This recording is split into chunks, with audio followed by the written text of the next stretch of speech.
In 1972, George Carlin performed a brilliant sketch about the 7 dirty words that you can never say on radio or television.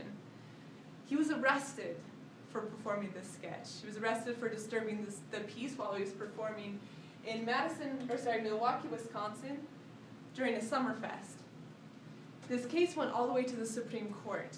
It ended up being the FCC versus the Pacifica Foundation. The FCC is a federal communication commission. The Pacifica Foundation was the broadcast company that was responsible for the broadcast.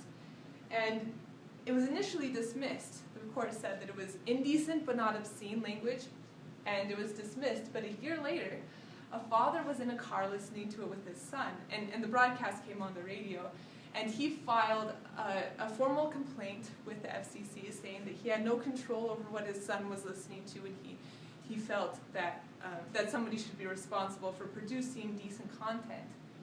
This time, the court ruled with the FCC, again saying that it was indecent but not obscene, but in order to protect children from hearing indecent speech, the FCC can limit broadcasts during hours when children are likely to be listening. So between the hours of 10 p.m. and 6 a.m., you can say whatever you want, but during the rest of the time, the FCC can limit those, limit speech.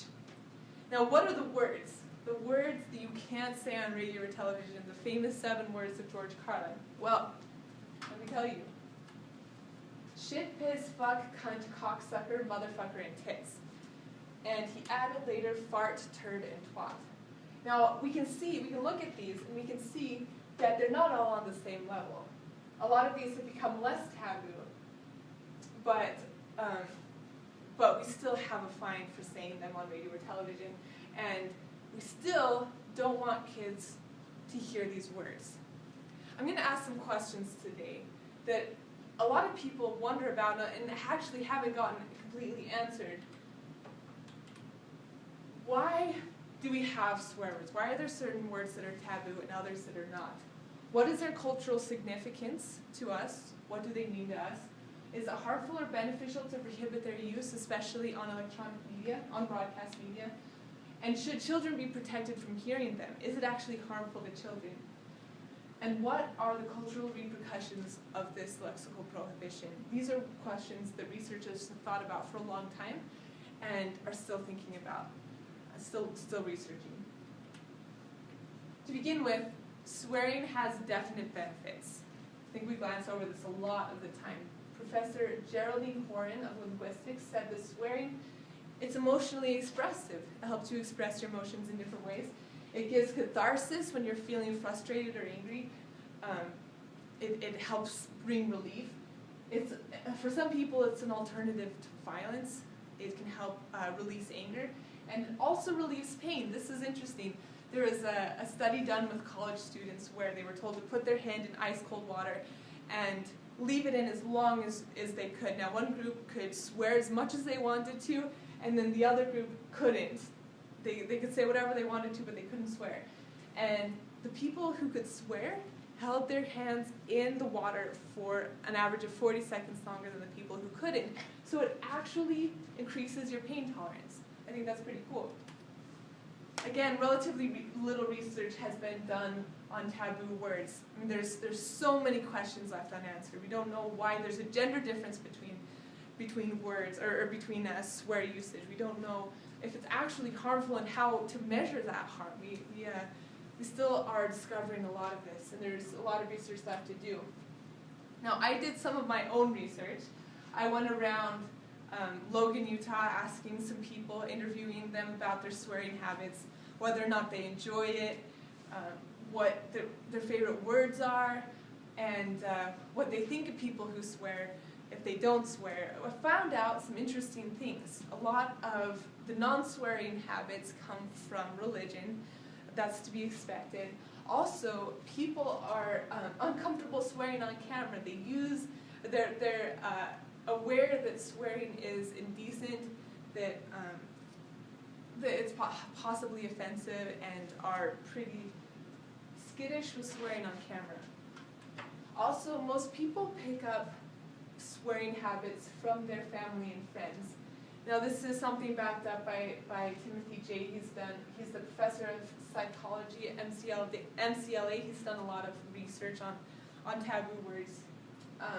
He wrote the utility and ubiquity of taboo words, and he told the story. He was in a car with his grandson one day, and his grandson swore, but when he swore, he used exactly the intonation that his mother used, that Dr. J's daughter used. And so from that, he could sort of infer that people learn how to swear, kids learn how to swear from their parents, not from media. Specifically, like physical connection is what helps people develop that habit. This is my question. Why are some words worse than others? I think this is specifically striking, or essentially striking, in the difference between the word dick and cunt. They are the male and female equivalent of the same genitalia, but I think we can agree that cunt is a much more potent swear word than dick. People are very offended by that word. So why? Why is that the case? I looked online, did some research. People seem to think that it's misogynistic, it's derogatory, but I don't think that's what it is. I think that people are more offended by female genitalia. I think that we have this cultural view that it's more dirty, it's more unspeakable, and so words associated with that would naturally be more dirty and unspeakable. An interesting demonstration that words only have the power that we give them. Now this is just another example. Some British participants were asked to rank swear words from the worst to the least offensive, and as you can see, cunt is the first, and then motherfucker, fuck, keeps going down on the list. The N-word, I'm surprised that the N-word is only number 5. I think I would put that closer to the top in my book.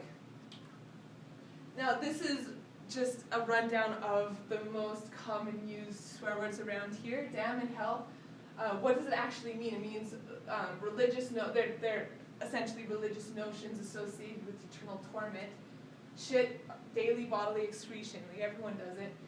Fuck is something that most people do, in some way or another. So these swear words are a pool of shared experience.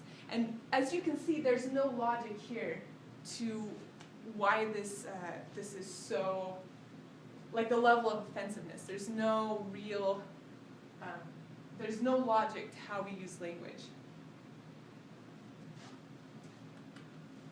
Now this is just a word of warning. Swear words are naturally aggressive. We've assigned them that meaning. And they can help avert violence for some people or help ignite it. So when you do swear, because swearing has great benefits, it's happy, it's joyful, as Professor Horan said, but do it wisely. And as you're exploring this form of speech, do so in a way that brings joy to you and other people around you. Thank you.